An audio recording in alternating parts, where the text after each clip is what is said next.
अमेरिकी राष्ट्रपति Donald Trump के कई देशों पर टैरिफ लगाने के ऐलान के बाद एशियाई बाजारों में गिरावट देखी गई है। टोक्यो निक्केई 225 इंडेक्स में 3.4% की गिरावट दर्ज की गई है। दक्षिण कोरिया का बेंचमार्क कोस्पी शुरुआत के तुरंत बाद ही 1.9% लुढ़क गया। ट्रंप के ऐलान के बाद अमेरिका के शेयर बाजार में भी गिरावट दर्ज की गई है। वहीं इसका असर भारत में शेयर बाजार पर नजर आया। शुरुआती कारोबार में ही शेयर बाजार नकारात्मक रुख के साथ खुला। सेंसेक्स 500 अंक टूट कर तो वहीं निफ्टी 23,200 के नीचे खुला।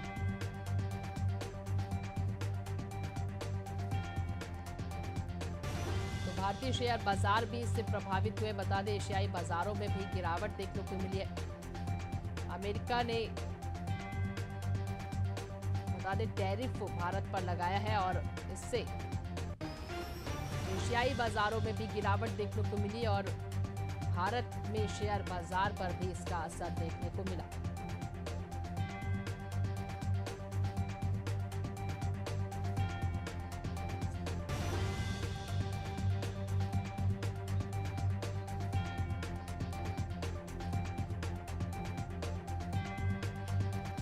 चलिए, फोन लाइन से सिद्धार्थ बोहरे हमारे साथ जुड़ गए हैं, स्टॉक एक्सपर्ट हैं, उनसे जानकारी लेते हैं।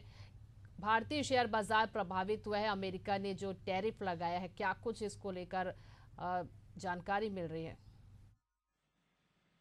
मेरी आवाज आ रही है आपको? आ रही है।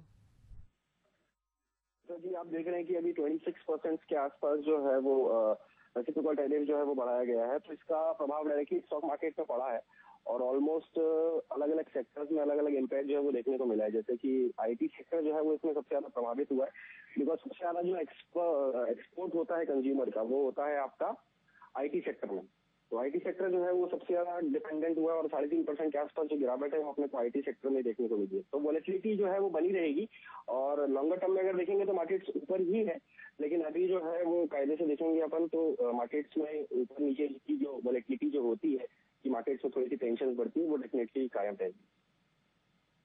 जी, इससे क्या कुछ और आगे प्रभावित होगा शेयर बाजार? देखिए, इसमें मैंने वही बताया आपको कि अलग अलग सेक्टर्स का अलग अलग प्रभाव जो है वो पड़ता है। बिकॉज क्या होता है ना कि बहुत सारी सेक्टर जो है वो यूएस के साथ इंपोर्ट एक्सपोर्ट का कारोबार जो है वो करते हैं। जैसे कि आईटी सेक्टर का सबसे ज्यादा इंपॉर्टेंट होता है, फिर सेकंड होता है आपका फार्मा सेक्टर। तो इसमें अलग अलग कंपनीज है जैसे कि सन फार्मा, डॉक्टर रेड्डीज, ल्यूपिन, सिप्ला। तो इन कंपनीज का अलग जो है वो एक प्रेशर जो है वो क्रिएट होता है। फिर तीसरा सेक्टर आ जाता है आपको ऑटोमोबाइल सेक्टर, जिसमें आपको जो यूएस में बहुत एक्सपोर्ट करती है व्हीकल्स वगैरह, ऑटो कंपनीज जो है। तो इसमें भी टाटा मोटर्स है, महिंद्रा एंड महिंद्रा है, बजाज ऑटो है, जैसे इन कंपनीज पे भी बहुत ज्यादा प्रभाव जो है वो पड़ेगा। तो अगर मैं शॉर्ट टर्म में बात करूं तो शॉर्ट टर्म में डेफिनेटली वॉलेटिलिटी का मतलब होता है अस्थिरता, जो मार्केट में आपको ऊपर या नीचे थोड़ा बहुत जो देखने को मिल रहा है, प्रेशर डेफिनेटली मिलेगा। लेकिन लॉन्गर टर्म में अगर मार्केट में देखेंगे तो डेफिनेटली ये एक जो है वो ऊपर की दिशा में मार्केट जो है वो जाने के लिए सजग हो सकता है। जी, अमेरिका की जवाबी टैरिफ से भारत के कौन कौन से वो क्षेत्र है जिस पर सबसे ज्यादा अधिक प्रभाव पड़ेगा?